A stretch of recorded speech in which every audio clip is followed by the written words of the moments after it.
All right. We're going to try this again.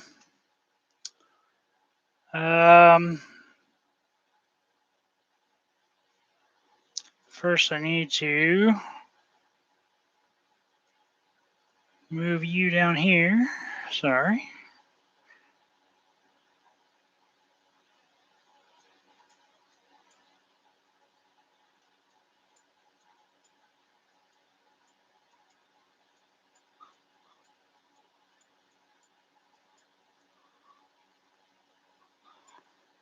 All right.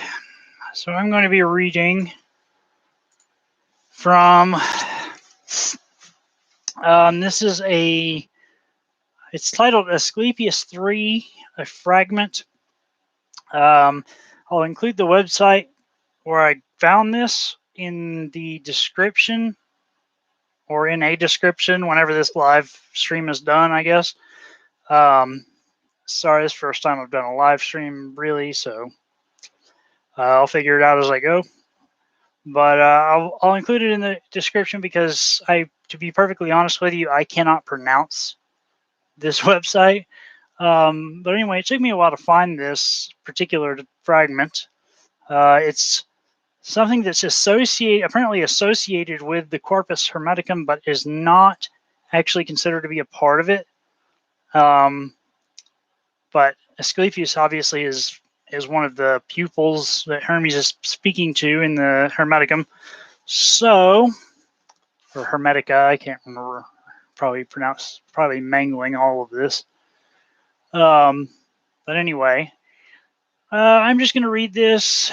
There's a little introduction here at the beginning from the website, whoever's website this is. I'm going to read that along with it just to give you a little idea of what this is about, or at least what it says is about. The reason I'm reading it is because I found this to be, when I heard it, the first time I heard it read, and then when I read it myself, I found it to be extremely familiar in the sense that it reminded me greatly of the writings of John of Patmos, the author of the book of Revelation. And this, I guess, fragment, whatever you want to call it, was actually called, has actually been called the Apocalypse at various different points in time. But anyway, enough of me rambling. I'll get on with this. So it says, Asclepius III, a fragment. Walter Scott translated Asclepius from Latin documents by Apuleius. The Greek original has been lost. Asclepius III, in which is found the Hermetic prophecy, is an exposition on the nature of cosmology and hence on the nature of God, time, the cycles of life, the nature of the world, destiny, etc. The prophecy of Egypt emerges, given mainly as an example through which to express certain philosophical precepts. I'm not so sure I agree with that, but I'm not a scholar, so I'm not going to push too hard on that. What follows now is a small fragment from Asclepius III, which contains the prophecy. Do you not know, Asclepius? This is Hermes talking, or it's labeled Trismegistus.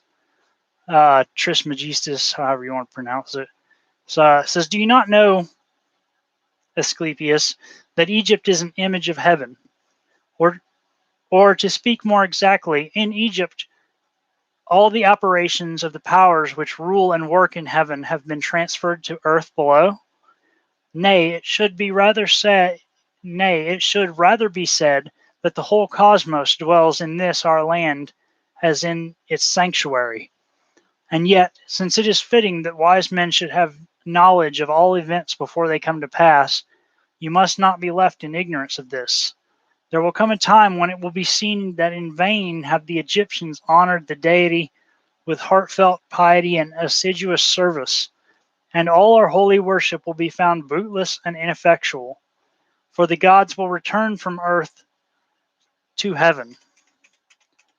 Egypt will be forsaken, and the land which was once the home of religion will be left desolate, bereft of the presence of its deities. This land and region This land and region will be filled with foreigners. Not only will men neglect the service of the gods, that's little g, but, and it breaks off here probably because it's a fragment, the rest of that sentence is probably lost. Um, and Egypt will be occupied by Scythians or Indians or by some such race from the barbarian countries thereabout. In that day will our most holy land, this land of shrines and temples, be filled with funerals and corpses. To thee, most holy Nile, I cry, to thee, I foretell that which shall be. Swollen with torrents of blood, thou wilt rise to the level of thy banks, and thy sacred waves will be not only stained, but utterly fouled with gore. Lovely little image that brings to mind there. Do you weep at this, Asclepius? There is worse to come. Egypt herself will have yet more to suffer. She will fall into a far more piteous plight, and will be infected with yet more grievous plagues. And this land, which once was holy, a land which loved the gods, and wherein alone, in reward for her devotion, the gods deigned to sojourn upon earth, a land which was the teacher of mankind in holiness and piety, this land will go beyond all in cruel deeds. The dead will far outnumber the living. The survivors will be known for Egyptians by their tongue alone, but in their actions they will seem to be men of another race. O Egypt, Egypt, of thy religion nothing will remain but an empty tale, which thine own children in time to come will not believe. Nothing will be left but graven words, and only the stones will tell of thy piety.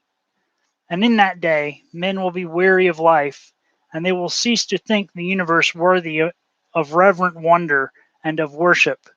And so religion, the greatest of all blessings, for there is nothing, nor has been, nor ever shall be, that can be deemed a greater boon, will be threatened with destruction. Men will think it a burden, and will come to scorn it. They will no longer love this world around us, this incomparable work of God, this glorious structure which He has built, this sum of good made up of things of many diverse forms, this instrument whereby the will of God operates in that which He has made, ungrudgingly favoring man's welfare, this combination and accumulation of all the manifold things that can call forth the veneration, praise, and love of the beholder.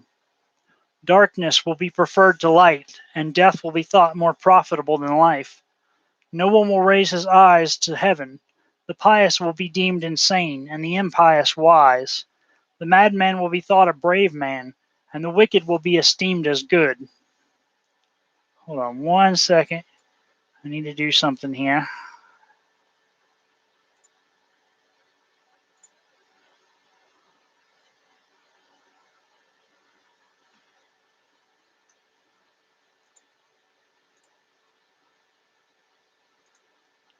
Anyway, sorry about that.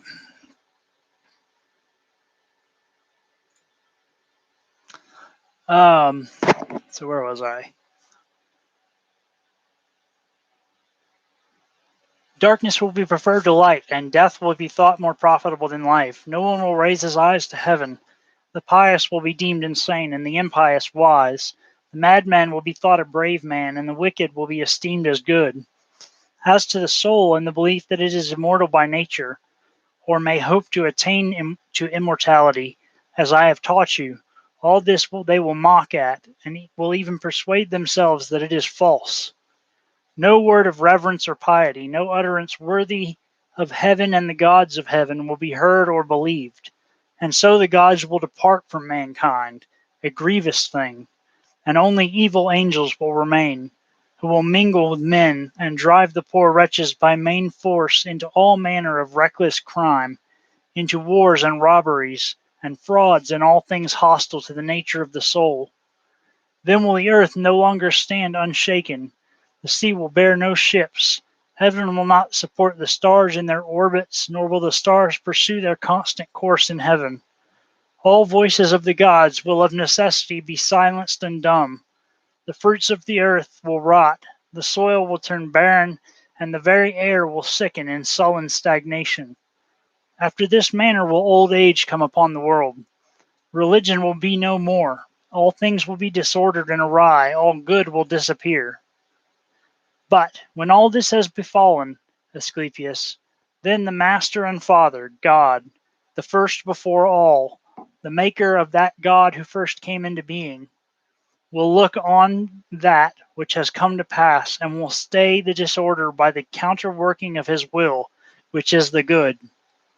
He will call back to the right path those who have gone astray.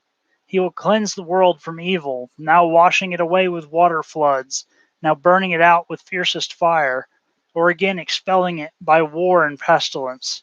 And thus he will bring back his world to its former aspect, so that the cosmos will once more be deemed worthy of worship and wondering reverence. And God, the maker and restorer of the mighty fabric, will be adored by the men of that day with unceasing hymns and praise and blessing. Such is the new birth of the cosmos. It is a making again of all things good, a holy and awe-striking restoration of all nature, and it is wrought in the process of time by the eternal will of God. For God's will has no beginning. It is ever the same, and as it now is, even so it has ever been, without beginning. For it is the very being of God to purpose good.